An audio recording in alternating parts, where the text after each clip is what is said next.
Ouais, alors le Z230, c'est, je dirais, un des derniers bébés de la famille, en tout cas de l'équipe recherche. C'est un produit qui sort vraiment juste du stade de recherche et qui rentre maintenant en développement industriel et qui va rentrer dans les essais cliniques d'ici un an et demi, hein. Ça prend un petit peu de temps de préparer tout ça. En quoi cette publication est importante? Pour nous, chercheurs, c'est vraiment une reconnaissance et une validation de la qualité de la recherche. On a publié dans la revue Science, qui est quand même une des deux revues les plus prestigieuses au monde, et notamment dans le monde anglo-saxon et américain. Donc c'est vraiment une reconnaissance de la qualité de la science qui est faite ici, non seulement par l'équipe, mais aussi avec nos collaborateurs donc à Nantes. Et ce produit-là, OZ230, concerne une nouvelle manière de concevoir demain le traitement des maladies auto-immunes et inflammatoires, notamment chroniques. C'est-à-dire que historiquement, on pensait qu'on pouvait, enfin, qu'il fallait utiliser des anti-inflammatoires pour essayer de revenir en arrière, empêcher l'inflammation.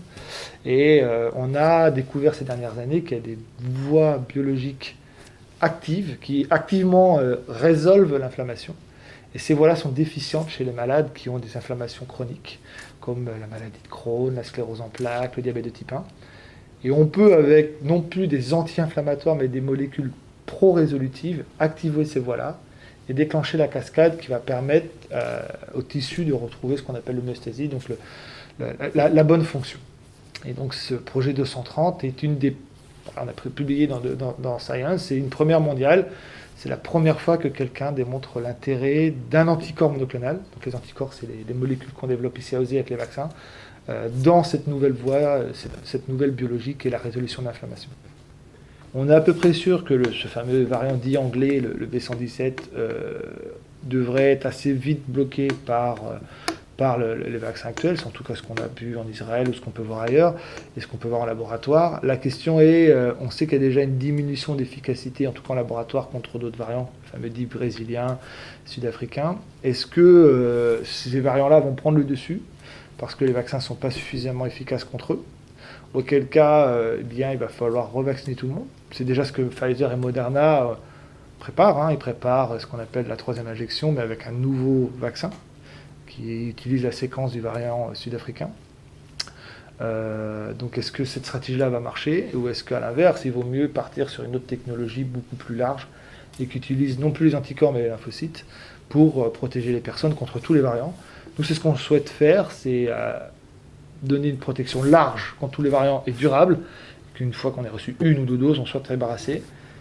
Je pense que les vaccins ARN, par leur business model et leur flexibilité, ont plutôt envie de nous proposer une dose tous les 6 mois ou tous les 12 mois, parce que les anticorps tombent et parce que comme ça on va s'adapter à chaque nouveau variant.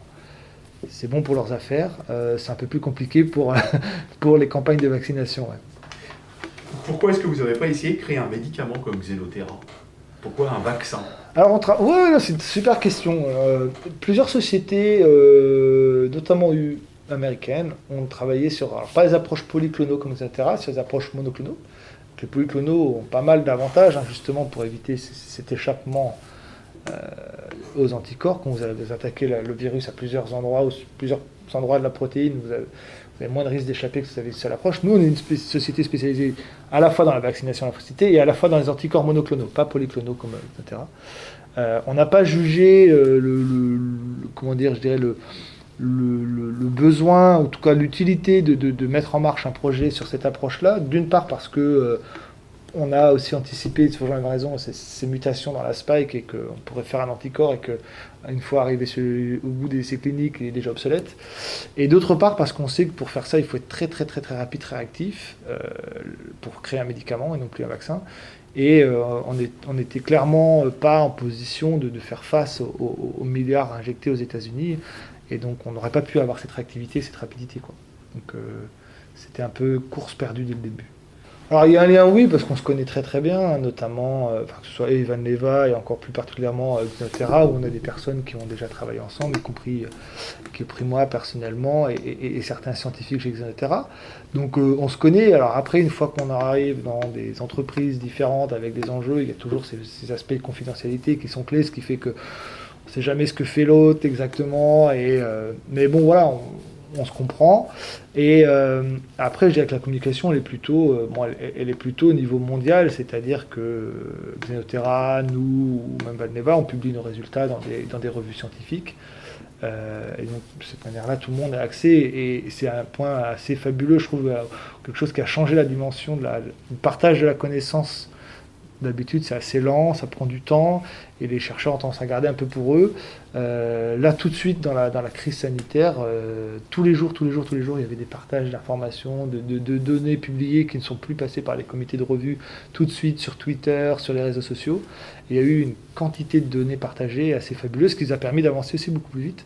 On a eu accès à des informations de laboratoires d'Hong Kong, d'Oxford, de Los Angeles, New York, et en fait, s'ils avaient pas partager leurs données de manière aussi immédiate, on n'aurait peut-être pas pu apprendre aussi vite voilà, et designer le vaccin de manière aussi efficace. Donc la communication elle est au niveau mondial, et puis après, localement, on se connaît, ouais, effectivement, si on peut se donner des coups de main, voilà, il y a quand même une petite communauté locale. Il y a un truc qui est fabuleux, c'est que tout le monde s'est rendu compte que la science c'est important, que la biologie, la médecine et l'immunologie, je crois qu'il y a eu le niveau de connaissance globale de l'immunologie en France, enfin, probablement partout dans beaucoup de pays dans le monde, a monté d'un cran. La population globale comprend ce que c'est que des anticorps, des lymphocytes, ce que c'est que des étapes de développement clinique, ce que c'est que des variants, des mutations. Enfin, c'est assez incroyable. On peut discuter avec tout le monde de notre projet, les gens arrivent à comprendre. Donc ça, c'est chouette. Le partage de la science à vitesse, comme je dis, VV', XXL, ça c'est super chouette. Je ne sais pas si ça restera, il y aura probablement des acquis de cette manière. Après, on a toujours le pendant de l'autre côté, c'est cette course à la communication, cette communication beaucoup trop rapide, voire parfois très bancale, avec des données qui sont publiées puis rétractées, des experts qui se contredisent, ou parfois la science a besoin d'un peu de temps pour maturer les choses et créer un consensus. Et c'est vrai que de l'autre côté, il y a aussi des citoyens qui parfois sont perdus, quoi, et ne comprennent pas forcément que il n'y a pas une vérité unique, et il y a parfois plusieurs avis où tout le monde a peut-être raison et tort en même temps, et à un moment donné, quand la science a maturé suffisamment, il y a un niveau de consensus qui sort. Le fait que ce soit exposé comme ça dans les médias, et parfois utilisé ou manipulé y compris par les scientifiques ou les médecins eux-mêmes, je ne pense pas que ça serve toujours la science, ça c'est clair. Ok. Malheureusement.